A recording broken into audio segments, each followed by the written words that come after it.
bus ride to the circus, I sat by myself, frantically scratching the chicken pock under my eyebrow, an itchy secret concealed by the Sneider family unibrow.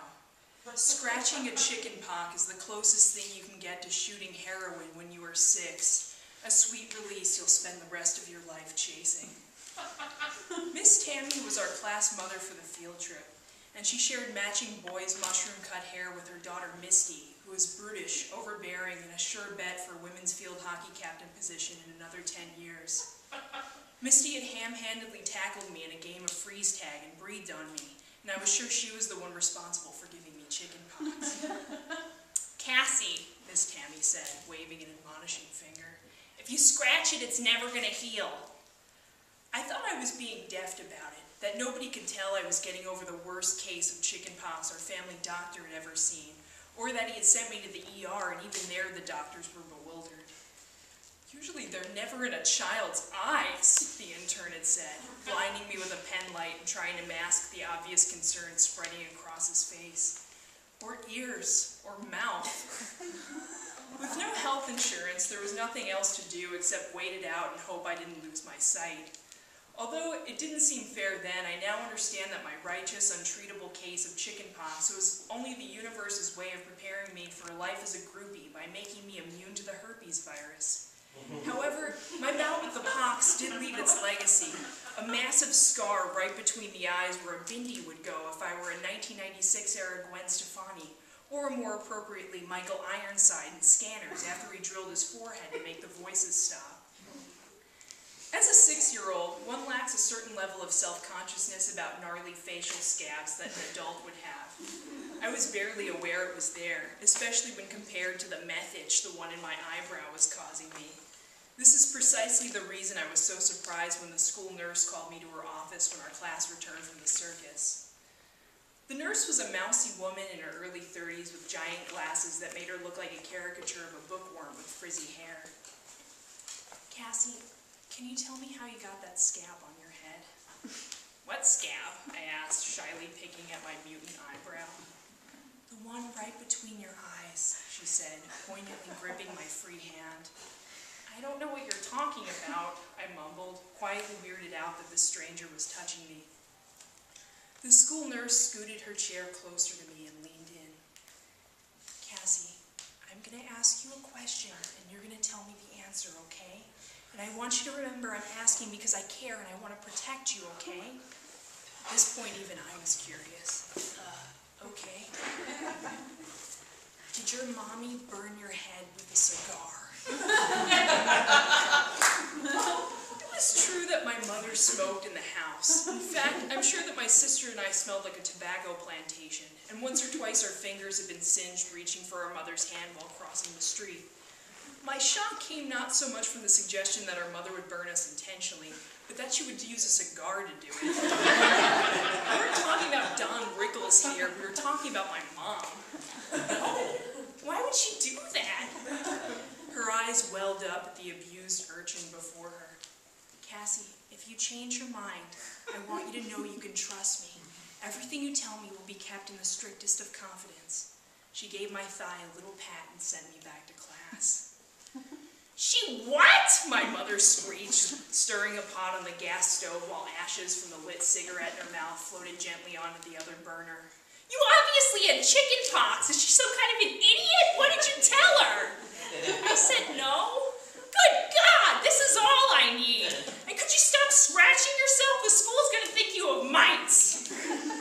My mother picked up the phone and dialed my aunt's number on the rotary without even looking, glaring down into the egg noodles on the stove and cradling the phone between her chin and shoulders. "Can you believe that? Burning my children! What's next?"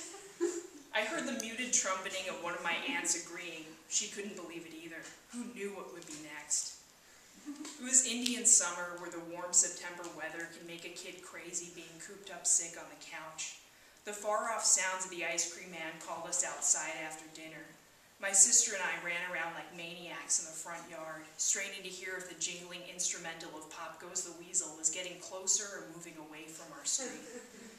My mother came outside to watch us. After a few minutes, she stabbed her cigarette out on the masonry and rose up. "Do you two want to play catch?" We froze dead in our tracks. Our frazzled, overworked mother rarely offered to play with us, and when it happened, it was like a celestial event, something we thought about for weeks afterward, like a field hand getting a message from an angel or a trucker spotting a flying saucer hovering over the freeway. We stopped breathing while our mother disappeared for a second and returned with a promotional frisbee she had gotten from the bank. "Okay, you stand there, and you stand there," she said, placing our family in a triangle under the big tree in our front yard. "So with a frisbee, you throw it sort of sideways. When I throw it, you catch it and then throw it to your sister. Are yous ready?" We shrieked, signifying our readiness. "Okay, so Cassie, you catch first. Remember to catch it.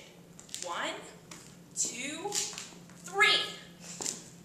The frisbee spun in the air and I stood perfectly still, letting it sail at full speed into the corner of my left eye. I started crying instantly.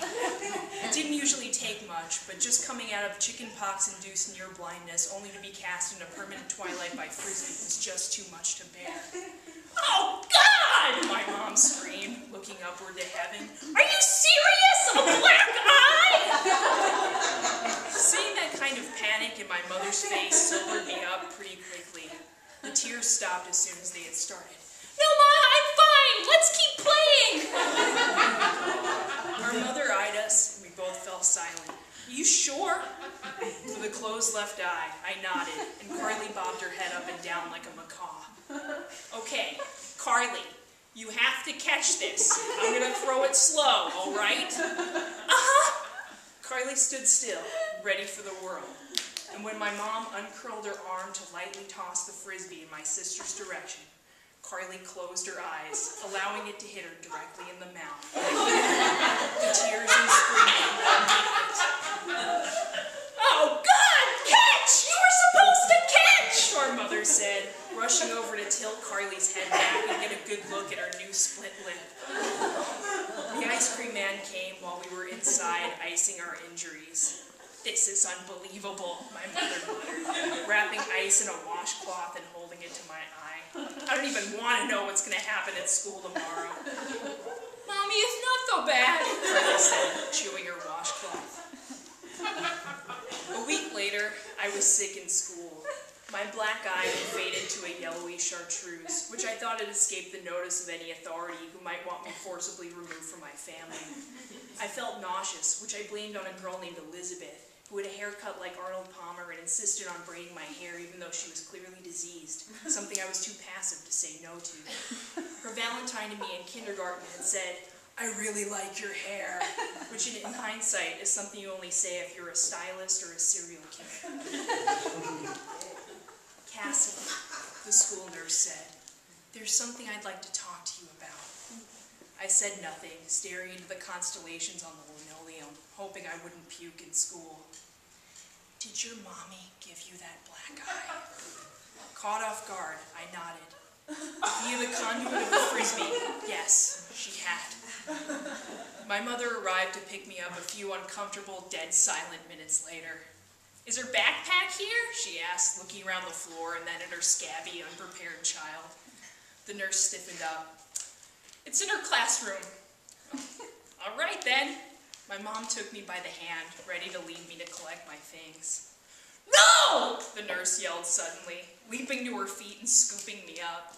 I was trying so hard not to vomit that I didn't fight back, looking instead at my mother with a face that said, "I hope you understand this betrayal isn't voluntary." "What the hell do you think you're doing?" my mom said, getting a terrifying glow-in-the-dark look in her eyes that only came out when she was talking to my grandmother or stuck in traffic. The school nurse stood taller, cradling me against her flat, childless bosom. "I will take her." Then she carried me through the doorway and down the hall to my classroom, trotting at sort of a half-gallop because my mother was running after her, but in a slow, focused, psychotic way like the cop in Terminator. I'm not sure what would have happened if I hadn't puked right then. My mother would probably still be in jail for assault, and the nurse probably would have gone on to sue the district for being attacked by a recently widowed, mentally unstable cigar smoker. But instead I said, "I'm gonna barf," and then I did. And my mom held my hair, and the nurse had a moment of clarity and walked back to her office. And then I went home to watch cartoons on the couch and listen for the ice cream man, while my mother called every one of my aunts one by one to say, "Can you even believe this?"